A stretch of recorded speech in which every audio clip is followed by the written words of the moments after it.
It's Chelsa Messenger with Picks and Parlays. We're talking SEC football, Tennessee at Auburn. We've got a promo code. The code is DOG if you want 15% off the entire site at picksandparlays.net. Again, that code is DOG, D-O-G. Auburn favor in this one, minus 10.5. The total is 50.5.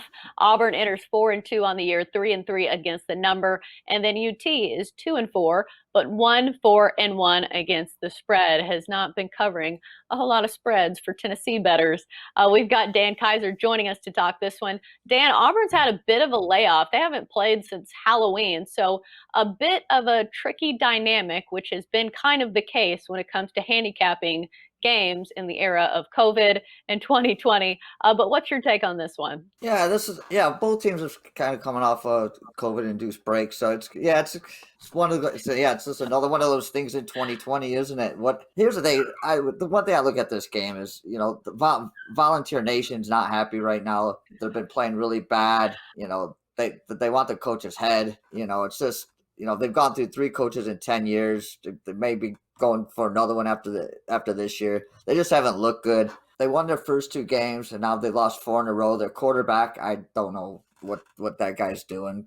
Garantano. Yeah, I mean, that guy, I don't know where they found him. I really don't. And, I think a lot of Tennessee fans would have been happy if they played last week because he wouldn't have played because he has the concussion protocol things. But they think he's going to play this week. With that going for you, I'm leaning on Auburn in this one. I mean, Auburn, they've been up and down all year. They've won 2 in a row. They looked really bad against South Carolina. They lost to Georgia, but they're starting to come along. Their defense has been playing a lot better in the last few games, and their offense has gotten a lot better. Bo Nix has seemed to become competent at quarterback. They've got some good. Tank Bigsby's running the ball pretty well. He's averaging 6 yards a carry. Tennessee's run defense is just terrible, so I think Auburn will be able to keep the ball on the ground and grind out some yardage and get some scores. So yeah, that's been Auburn's bread and butter, is running the football over the years. If they can run the ball effectively, they've usually been pretty effective. And you said it, Tank Bigsby, which is on the all-name team for college football, has been the bright spot of their offense. Him and probably, I think it's Seth Williams, their receiver, who's really good, but sometimes he chews out Bo Nix on the sideline for not throwing to him.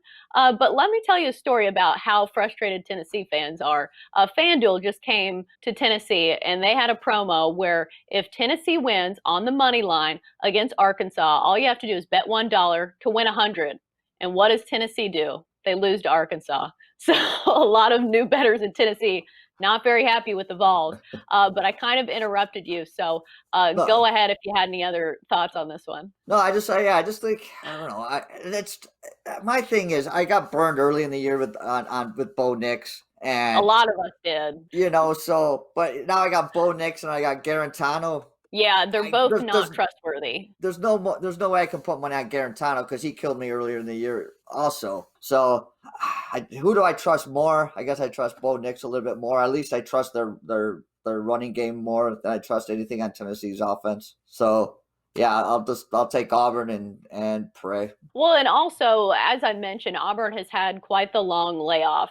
And I covered Auburn at my first TV job. And there's one thing about Gus Malzahn is that he is very thorough when it comes to game plan. He's one of those coaches that has an entire game plan for, I think, the whole game when it comes to plays. He has every play written out that he wants to run in order. So I think extra time for a guy like Gus Malzahn is probably a really good thing if you like Auburn in this one, because he's going to be more than prepared with whatever game plan that he wants to run here. And I don't think Tennessee's defense is really anything to write home about. I mean, I could be wrong, and Bo Nix could throw some really costly interceptions, but I think when it comes to overall team strength, I would like Auburn in this one as well. All right, well, that's going to do it for our SEC football talk in the battle of 2 teams that we've both been a little snake bitten by.